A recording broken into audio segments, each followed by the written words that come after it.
Well, hello, everyone, and welcome to my podcast.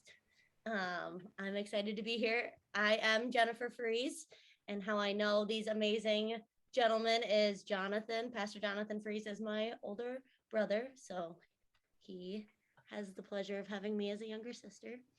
And Pastor Joel Swakowski is my senior pastor at Musical Life Church Kimberly. So love both of these men. They have been very influential in my life, and um, I'm glad that they're on my show today. So, hello, gentlemen. How are you today? Oh, I'm great. I'm so glad to be here. Thank you for the great introduction. Yeah, it's a pleasure. Thank you, Jennifer. I'm so excited to be on your podcast and talking with you. I'm looking forward to it. I am so excited. Yeah, awesome. Well, as you gentlemen know, I have invited you on here to talk about three of your episodes, the Women in Leadership, Kings and Retirement, and Wise Men and Kings. So I loved these. I thought they were so good. Highly recommend listening to them, everyone.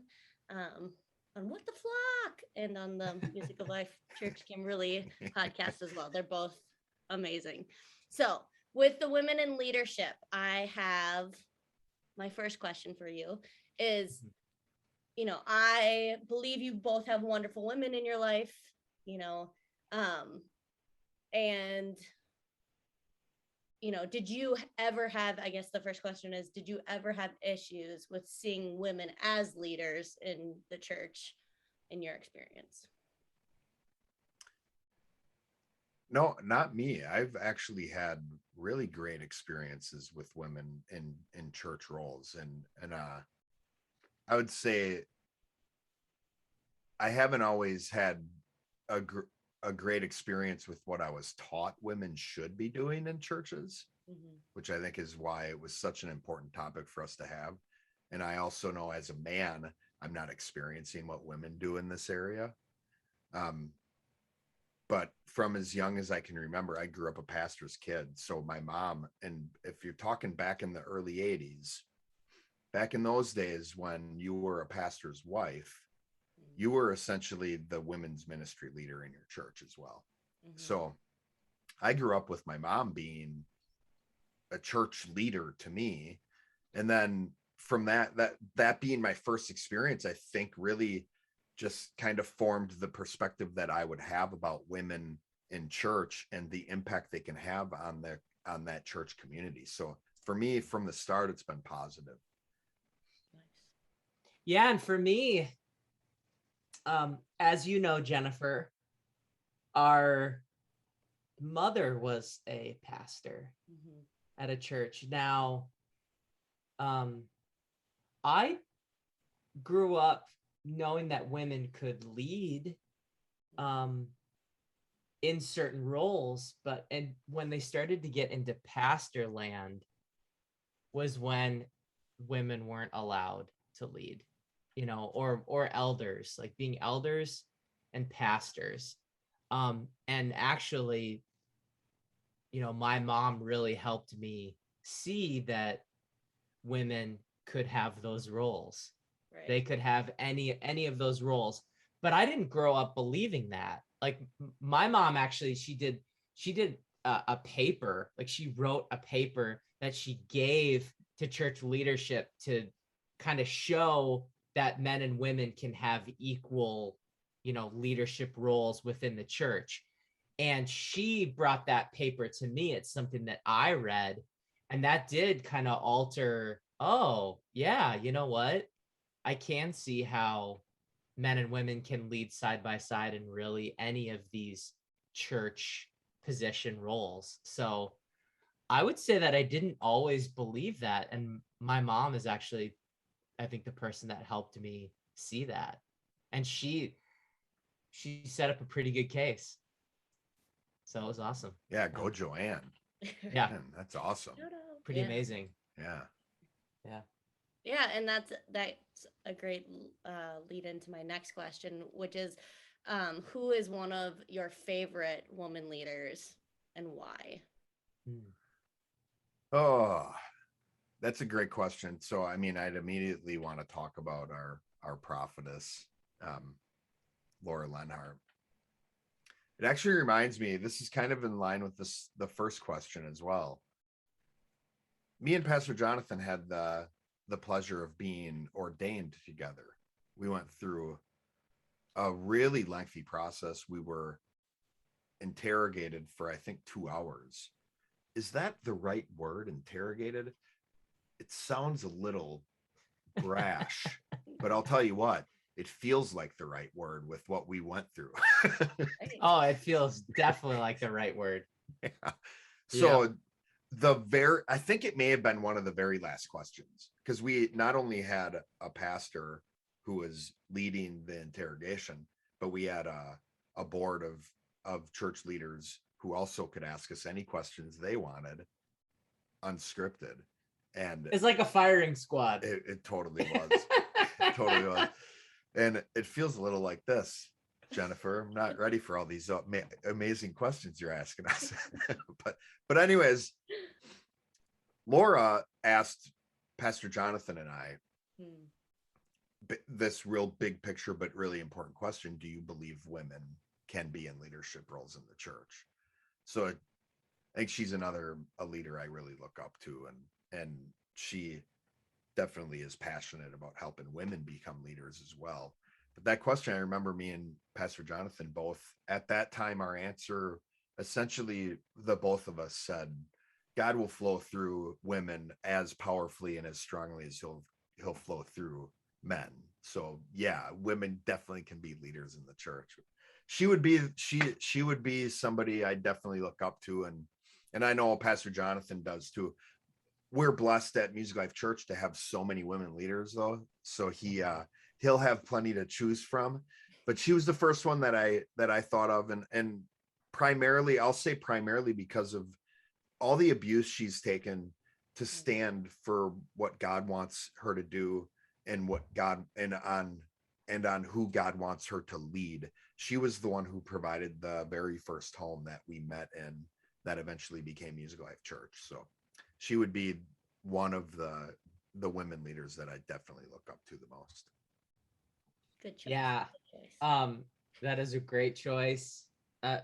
My mom immediately comes to mind. Like I said, she was instrumental in me seeing that men and women can lead side by side. And then I would say right now, someone who is just continuing to lead me as a woman is Pastor Patty. Pastor Patty, is one of the associate pastors of Music of Life Church, Appleton. And she is absolutely fierce. She is incredible. She is an encouragement to me. She visits churches weekly, connecting with other pastors, other ministry leaders. Like I don't know anyone who's doing that like consistently as Pastor Patty is, but she's an amazing prayer warrior. She leads the church in prayer every week. And yeah, I totally look up to her. I love how bold she is. Like we had a service in the park, and she went and handed out flyers to all of the businesses like up and down College Avenue to get people to post the flyer for the event. And people did see that flyer and came to service in the park. So, I mean, yeah, I think she's better at prayer than I am. So she encourages me to pray, and she's bolder than I am about sharing about Music of Life Church Appleton. And that causes me to want to share it more. So she is definitely blazing a trail in that regard. Yeah, they're amazing women, that do like that. God flows through so well because they're willing to let God flow through them and have done their part to be just amazing vessels. So I love both of those women for sure. Awesome. So, when you have such great women around you as pastors, how do you lead those women in your church? Well, I mean, I try to lead everybody in Music Life Church Kimberly according to their uniqueness, and two, according to whatever role that they're in within the church based on their uniqueness. So honestly, that's where what I try to do is that backward step of looking at, you know, the intangible, the spiritual causes within the people. And that's a really interesting question, because now as I take this step back, it's, we get this picture of a pastor being a shepherd over sheep. Mm-hmm. There's a lot of instruction in the Word of God about shepherding sheep. Mm-hmm. And I'm yet to find or to think right now of any distinction between men sheep or women sheep, or male or female sheep. Mm-hmm. They're just sheep.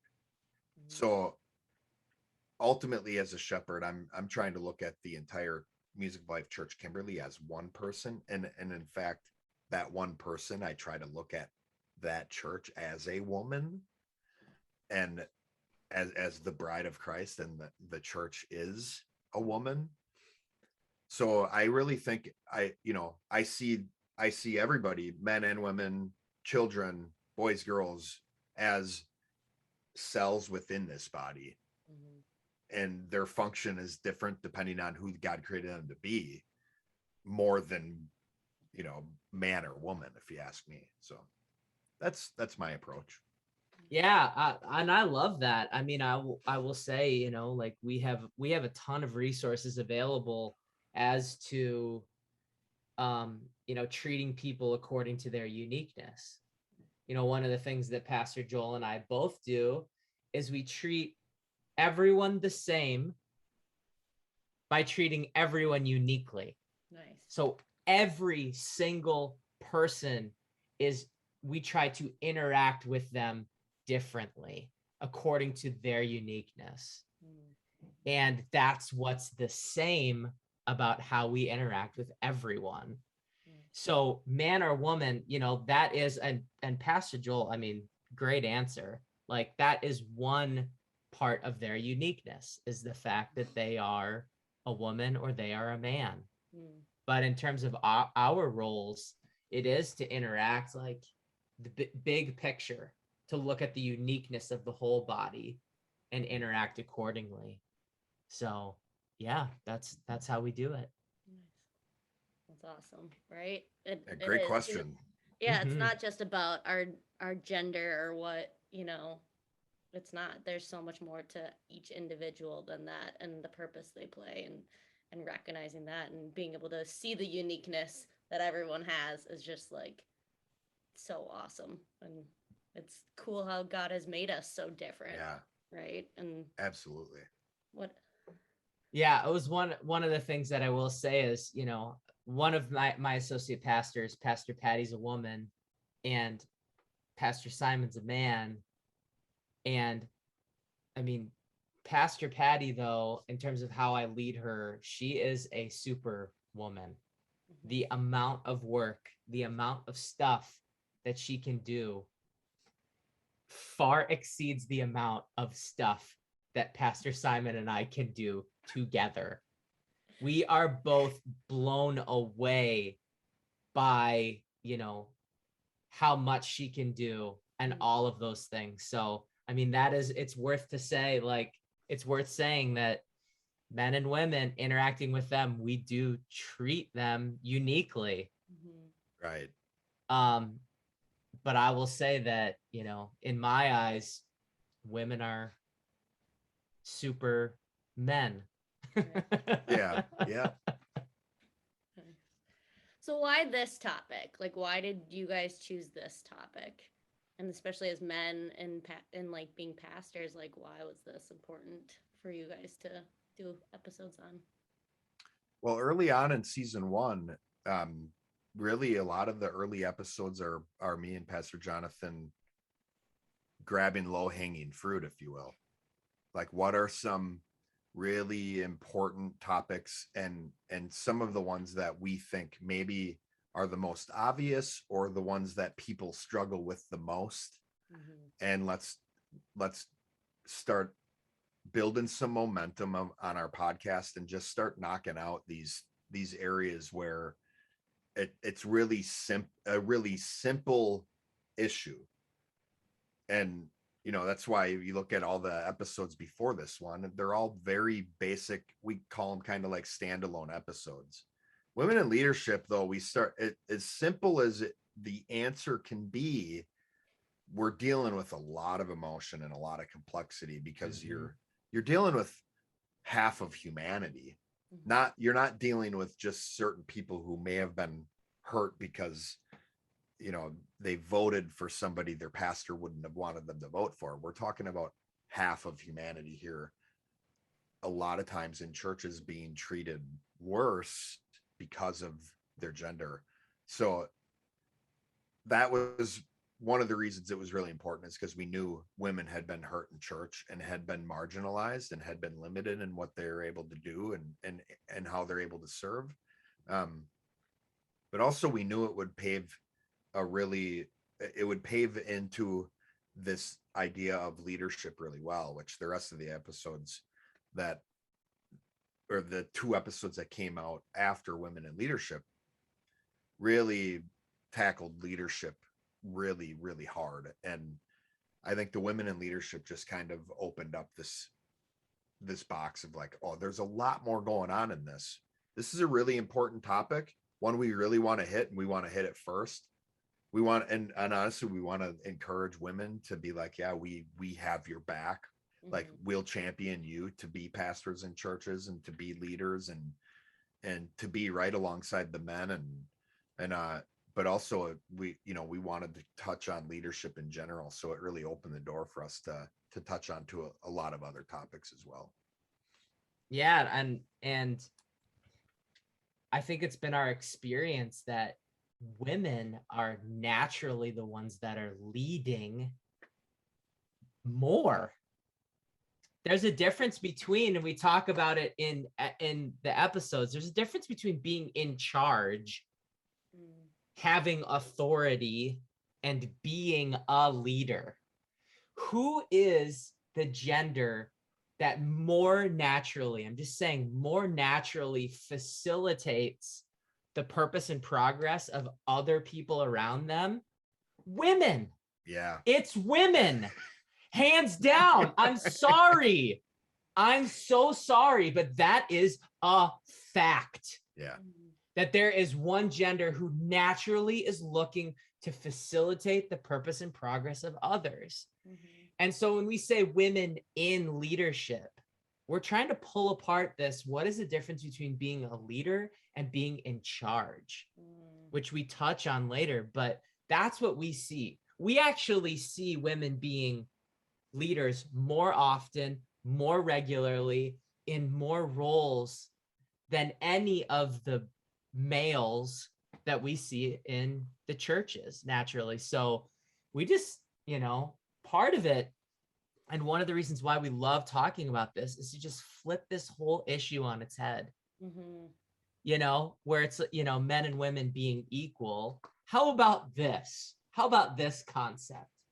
Women are more excellent than men. And it's just like, what? Yeah.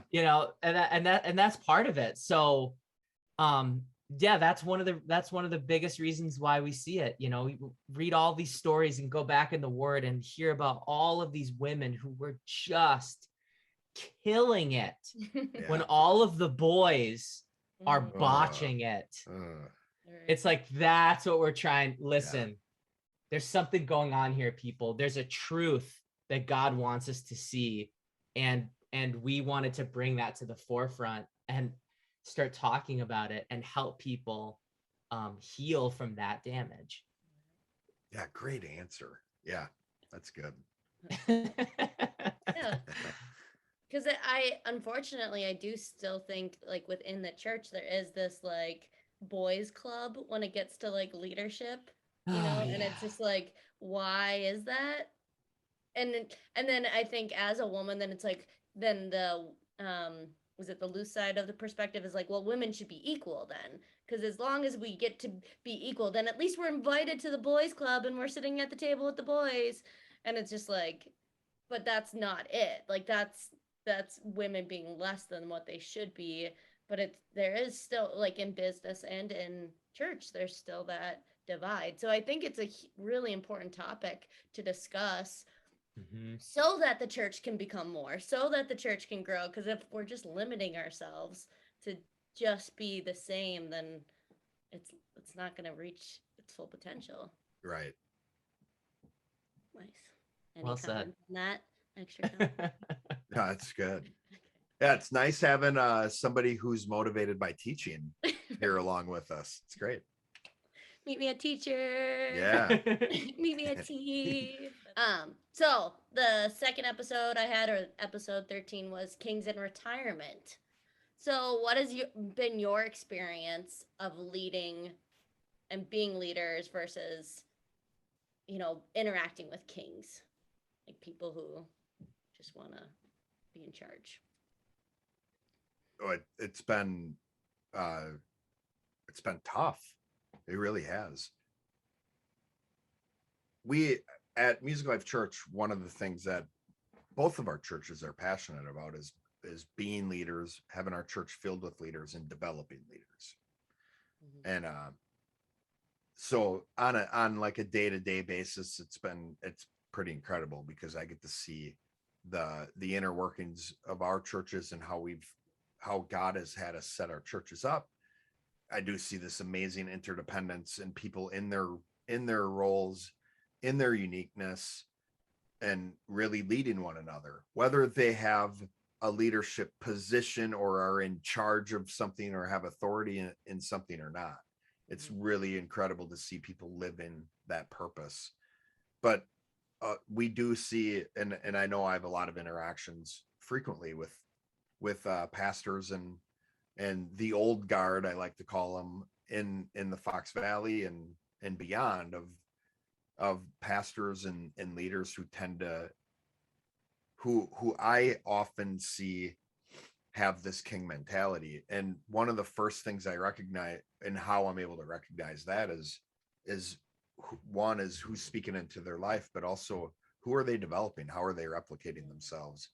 And it's tough. For instance, I had interacted with a pastor for a few years. We're about the same age. Our churches are about the same age. So young senior pastors with young churches. Young, quantitatively, right? The year age, not spiritual maturity. That's a great distinction. Thank you. But not what I was meaning. But oh, you're making fun of me. Yeah, I was jabbing your age. Young for a senior pastor. There you How's go. that? Okay. All right. Okay. Yeah, that's good. Anyways, his church had been public and going on for a few years, and we met one day, and he said to me, Joel, I think I'm going to start developing my leadership team. And I was just like, but I didn't say anything, but in my head, I'm sitting there, I'm thinking, what in the world? Like, your church you've had a church for 3 years. Right. You don't have a leadership team yet. How do you do what you're doing? Where it's like, what happens if something happened to you? Your church wouldn't exist anymore. That's not how church is supposed to be set up. Right. One guy in charge. What happens if that one guy in charge dies or moves?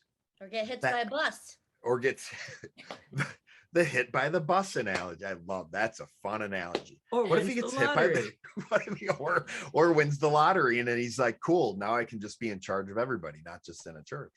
So yeah, that's been my experience. My experience, unfortunately, has been all too often have I dealt with pastors and leaders who do have this mentality of just being in charge, thinking that that's where their happiness is going to come from. And unfortunately, it's at the expense of the next generations coming up, because they ought to be being developed and trained to take over that position. Yeah, I ditto. Like, my experience has been disappointing. Mm. It's been very disappointing, the kind of the older generation, and there hasn't been a whole lot of people that I can go, I want to be like you. Mm-hmm. I want to lead like you lead. Mm-hmm. And I don't think any of them would want me to, which is another thing. Mm. It's like, it would be cool if a leader was like, no, I want you to follow me as I follow the Lord. I want you to lead the flock as I lead, but we don't see that very often. More often it's, we just want you to be better than we are. Mm-hmm. And my response is, well, then be better. Yeah. Then I want you to be better, Mhm. So yeah, it's been, like Pastor Joel said, these guys are going to be in charge, I think, as long as they are in charge. And then there's kind of a quick replacement of people, and we don't ever see the generation get better than the last. It's kind of like we reset every year. It's like, every generation it kind of gets reset. So yeah, that's been my experience. Yeah. That's cool. Another question with the Kings in retirement. What are you hoping for your retirement? Like, what do you hope your retirement looks like? Ooh. It's a good question. A lot different than what I used to want it to be. Honestly, at this point, you know, the lilies of the field. I just trust the Lord's going to take care of me, so I'm not too worried financially. Like, that's usually a spot a lot of people go with retirement, is saving up a bunch of money so I don't have to work the last 20 to 30 years of my life. I have no desire to quit working Mm, because the work I'm doing is the source of my happiness, mm, because I'm in my purpose. I'm in the person God created me to be. I don't want to stop. I can see it transition. Like we like to say, we've dealt with people. One of our great friends, Apostle Dan, recently retired. The reason I put retire in quotes is we actually considered it more of, instead of him retiring, it was more like a promotion. That's the mentality I tried having, was you're not done working. You're being promoted into the next path or the next position that God has for you. And don't you think God would have a better path for you moving forward? So then it would be a promotion, right?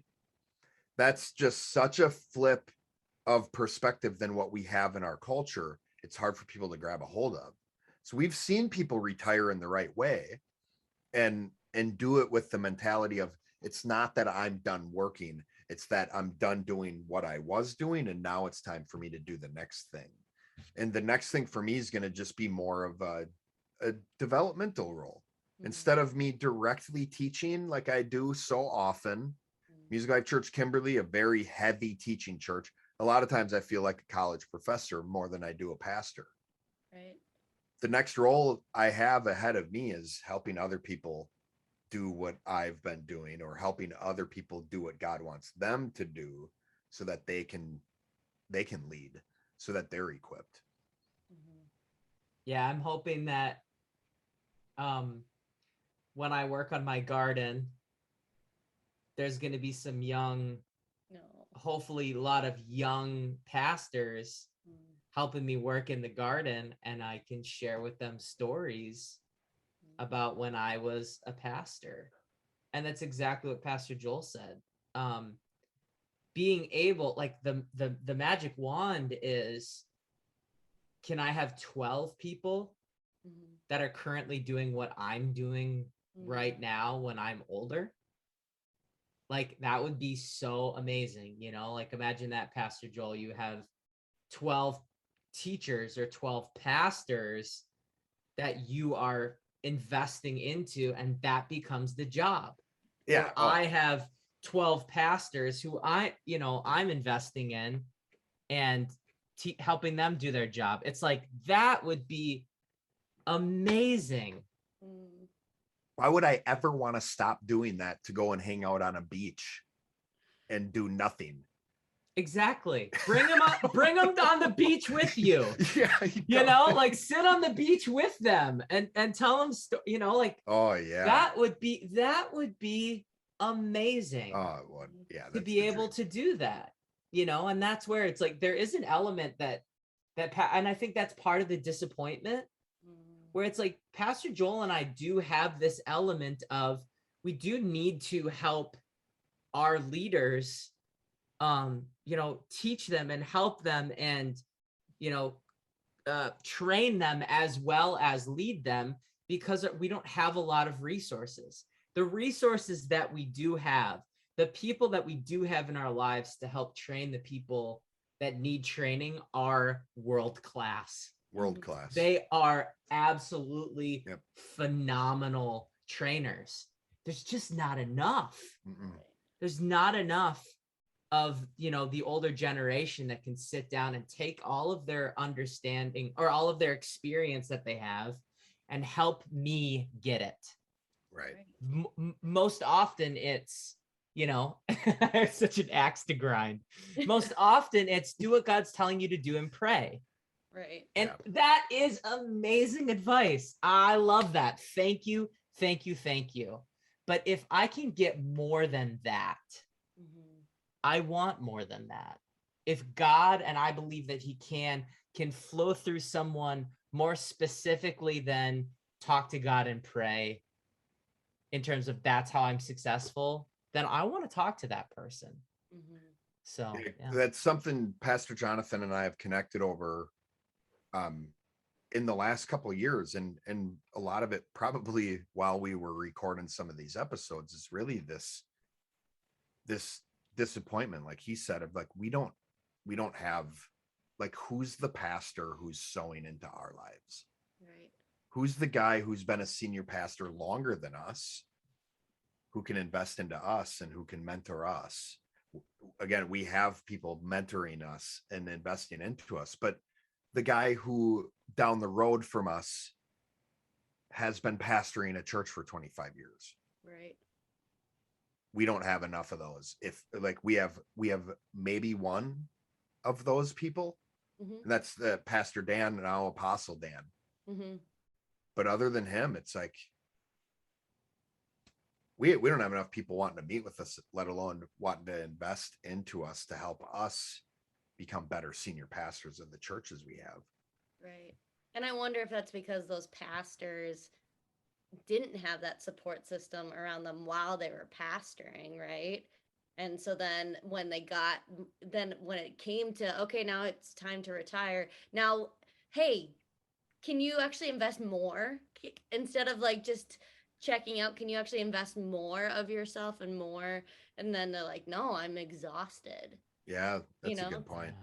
And so it's just like they're so tired of trying to, and I wonder if that does lead to like the king stuff, right? So are you being a leader and facilitating other people's purpose and progress, and as an effect also making sure that you're getting fed, or are you going, nope, I'm just gonna be the boss and like try to tell you what to do, and so then they're exhausted because who's investing into them? Because I think that's like one of the amazing things about you two as pastors is that you do make sure that you're getting taken care of first, you know, and that you're willing and willing to admit you're wrong in front of your church, even, you know.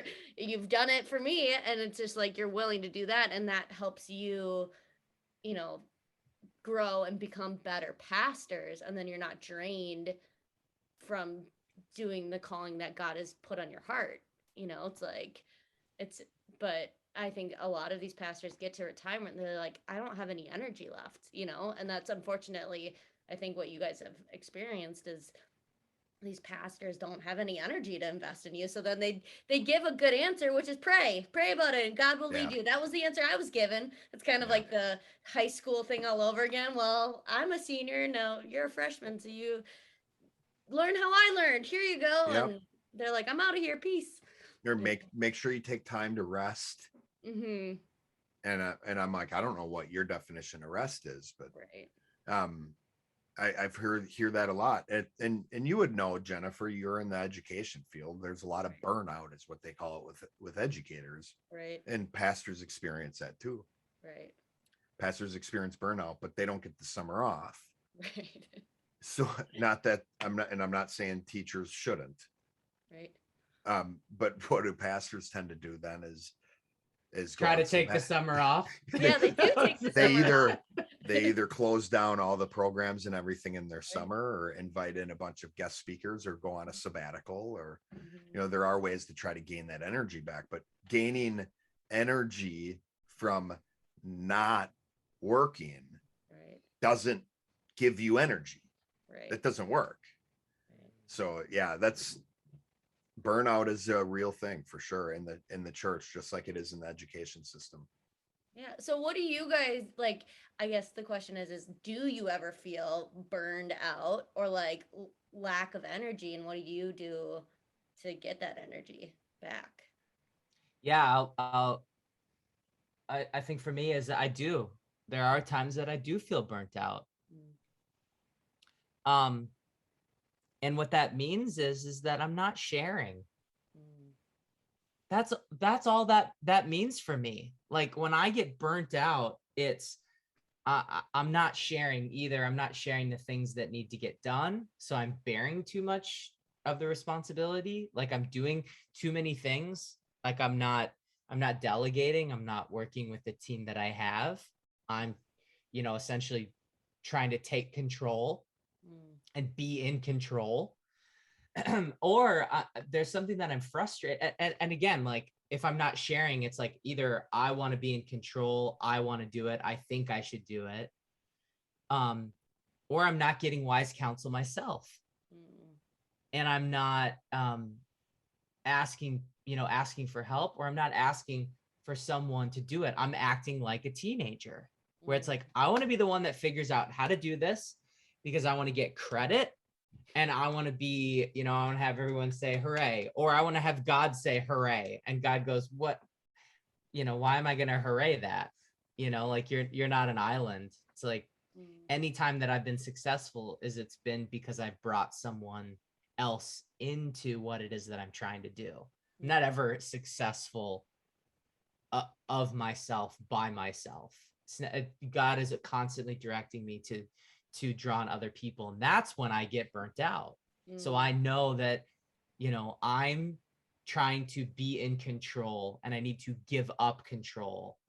And so that's when the first step of giving up control is sharing. This is where I'm at, this is what I'm going through, this is what I want to do, I'm not settled, help me. And then I ask for help. So yeah, I don't have much to add on to that.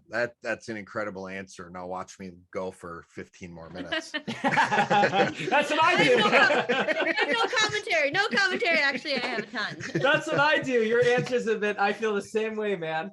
Here I go. That was so good. But I'll just add this, like, yeah, I experienced burnout too. It's usually on a smaller scale, not necessarily like if I look at the last year as a whole, especially over the pandemic, I'm amazed at how much energy I have. Right. But it's because I am doing the things that Pastor Jonathan just named.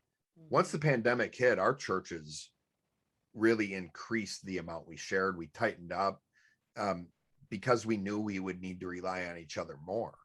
Right. And it's been incredible. But the times that I do get burnt out, usually what I do is I start going through a list in my head of all the things that I'm doing. Because it is like usually what burnout, I love how you said it. It's like I'm taking control, and usually it's I have too much going on. I'm overwhelmed. So not only is it what I'm doing, it's how I'm doing it. That's the issue. The manner in which I'm stepping into these things. My thought process isn't working at the level that God wants me to be working at. So it means I got too much going on, or I need to figure out a better way to approach the things. So maybe I do need to invite somebody in and get help, or make a list of all the things I'm doing and how many things on that list are things I should even be doing at all. Right. Maybe half of the things on my list are things that I could be delegating to my associate pastors or to my deacons, but I'm just doing them still because I know how to do them. And it's a lot more efficient because, all the work that goes into training somebody to do something too, but that's something giving up control, right? So usually it's like going through a list, and that's something me and Pastor Jonathan been really intentional about, especially when we were in the early years of being senior pastors and even associates. It's mastering the things that we have in front of us.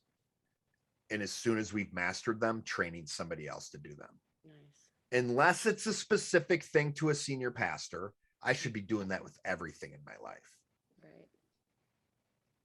Right. Well, and even with somebody, right? Like you might have the role as a senior pastor to do whatever, but it's like, who are you training to be the next senior pastor even?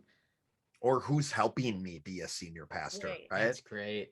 Because that's even like, and me and Pastor Jonathan, I think we come alongside each other really well, especially now, being pastors of a different church. It looks different than when we were pastoring the same church, but it's definitely an interdependent role for sure. Right. Yeah, I think Pastor Joel and I have talked about this a lot, but there's this feeling that we have that we're so replaceable. Because our churches are really set up in terms of roles. This is not the Pastor Jonathan show. Right. This is not the Pastor Joel show. This is Music of Life Church Appleton is the star. The leaders, the members, they are the stars. We're just kind of there to help them, just kind of move them along. But it's not the Pastor Jonathan show. It's not the Pastor Joel show.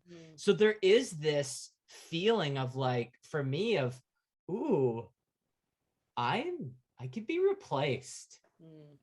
There could be someone else that can come in and do this potentially better than I can. If I do it the right way, then it's going to be a promotion to something else, to something more aligned with who I am. But yeah, I think it causes both of us to approach the role with humility, and when we try to be in control, we get spanked really hard. Yeah. I remember, I like to say, people don't come to Music Life Church Kimberly because I'm the pastor. They come to Music Life Church Kimberly because they believe in the mission of Music Life Church Kimberly. And that's what I want. Right. And if that's happening, then if I am no longer the pastor of Music Life Church Kimberly, the church will live on without me. Right. And it ought to. Right. Until there's no more people who are being hurt by church, we'll always. There's a good retirement strategy. There's a good retirement strategy. No more Music of Life churches. Yeah. Because everyone's in healed and in the church that they belong in and leading. Right. There you go. Thank you. So the last episode that I'm talking about is the wise men versus kings. And so both of you were associate pastors at the same church, right? And now you're senior pastors at different churches, at your respective churches. And, correct me if I'm wrong, but I feel like Pastor Joel fits more of like the wise man like role. And then Pastor Jonathan fits the king role. Am I right with saying that? Yeah, absolutely. Okay, perfect. So do you have stories of like when you knew your role as like the wise man versus the king, and like when that like was solidified for you? Like this is my role as a senior pastor. Well, yeah, I think for me, it was a couple years ago. I mean, I've understood the wise man and king roles and, the number one and the number two in an organization for quite a while. I think I wanted to be a pastor because in my head, that meant I could preach sermons. and I wanted to be this leader. Mm-hmm. And I think I was at a lower self-esteem to where, I had to be something I wasn't necessarily gifted in order to do the thing I really wanted to do.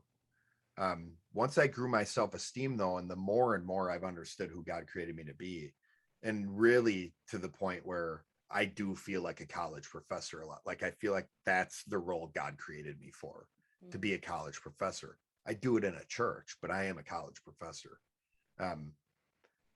Once I really got a hold of that and realized, you know what, that's okay. And it's what my church needs because of who my church is. That's awesome. I don't have to be something I'm not. Now, I'm still a leader. I still have to make sure the sheep are tended and cared for and fed. But that's an interdependent job too. So I feel like there was this point in time in the last few years, and maybe it goes back, a seed was planted years and years before that. I think Pastor Jonathan was the one who helped me see that Musical Life Church was the only church that I would be the senior pastor of. Because of who Musical Life Church, especially now Kimberly, Musical Life Church Kimberly is a church that's founded in doctrine, and it is a teaching church. So that would be my answer. Yeah. That's your senior pastor. Yeah. That's your senior pastor. Sure is. What for me, I think everyone realized it before I did. My role, like that I was gonna be, stepping out. And really, there was a series that I don't know if this might have been while we were still Music of Life Church, before the churches they both grew. But Deacon Andrew Mincheski did a series on wise men versus kings. Yeah. And man, I have to say that like Wednesday night series was one of the most impactful Wednesday nights, probably the most impactful Wednesday night series that I've ever experienced. And one of the things he did is he kept referencing the things that I did as what kings should do. Yeah, he did. Yeah, he did. Hey. And I'm sitting there like, that's not what a king is supposed to be. No, a king's supposed to be super ambitious and like bulldoze over people. And he was like, Andrew's like, that's not at all how a king's supposed to be. A king's supposed to protect people. But a good king, epic kings, even heathen epic kings, Nebuchadnezzar, Pharaoh, had a bunch of wise counsel around them that they took the advice of. And they weren't just of themselves, their own idea, their own thing, executing it. Like it didn't have. And so like realizing that that's what being a king is, and taking that responsibility took me all the way back to when I wanted to be a shift manager at Starbucks. Yep. And like learning about what that actually looks like, to be the one that decides to set the environment. Like people said to me, Jonathan, you don't want to be a shift manager. It's so much responsibility. You're going to hate it. And they said, don't do it. And I was like, I kind of still want to. And so I did. And what would happen was I got to create the environment for the shift. So people would come in and they'd be tired and they'd work for a little bit. And I would say, you know what? Why don't you take a break early, have a cup of coffee, go sit, like, get your legs back and come back. And then they would come back 5 minutes later and be like, thank you for that. I'm ready to work. And they would just kill it for a whole shift. And it was one of like the best decisions that I made at that, years ago, to be in that role, to be the leader. I want to be the leader. And and then from then on, it's like, Jonathan, you could do that role with a whole church. That could be your role. Right. And now I just feel like Music of Life Church Kimberly is like a whole group of wise counsel for a church that is very, it's a lot more, we're very focused on the public. We are a seeker friendly church. Like that is what we do. We're super safe. And we as a whole church have Music of Life Church Kimberly to help us make great decisions. Awesome. Cool. Well, with that, like, do you either of you have any other commentary that you want to add to these 3 episodes? Women in leadership. I would say listen to them, please. Both the What the Flock episodes and the Milk podcast episodes. There's a lot of great church leadership information in these episodes. It's gold. It's gold. But other than that, I mean, this is an incredible interview. I think a lot of the stuff we were able to share today is stuff you're not going to get in the episodes. But if you're looking for the ultimate answer on how to really nail these different concepts and leadership and women in leadership, there's a lot of words we're using here that need to be defined in order for us to get the right idea behind these words. So please listen to the episodes and let us know if you have any questions. And I will say that Jennifer Fries is an amazing woman leader.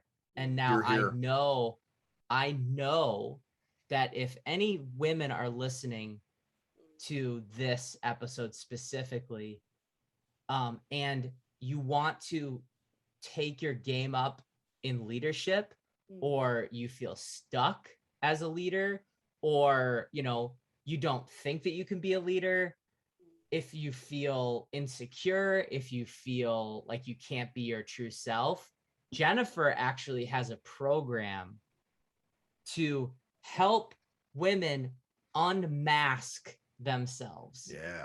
And be who God wants them to be. So whether you're in the hole or whether you want to go to a mountaintop, Jennifer has an incredible program for women in leaders. And I just want to pitch Jennifer Fries's unmasking program because it is absolutely incredible. You are investing into Music of Life Church Appleton leaders, and I am hearing stories weekly about the impact of your group. So thank you for investing into the women of Music of Life Church Appleton, Music of Life Church Kimberly, any of the other churches. But man, I can't be just more excited about this program and the future of your unmasking program. So hey, if you're a woman watching this, please check out Jennifer Fries's unmasking program. Yeah, like while you're liking and subscribing to this video, leave a comment and ask, and we'll get you in contact with Jennifer. Yes. Well, thank you so much, pastors. Pastor Jonathan, love you. Pastor Joel, love you. Love you. Like, thank you so much for coming on to my show, my podcast. Yeah. Yeah. See you soon. This is fun. Awesome. Thank you very much. It was great. Thank you. Thank Bye. you. Bye.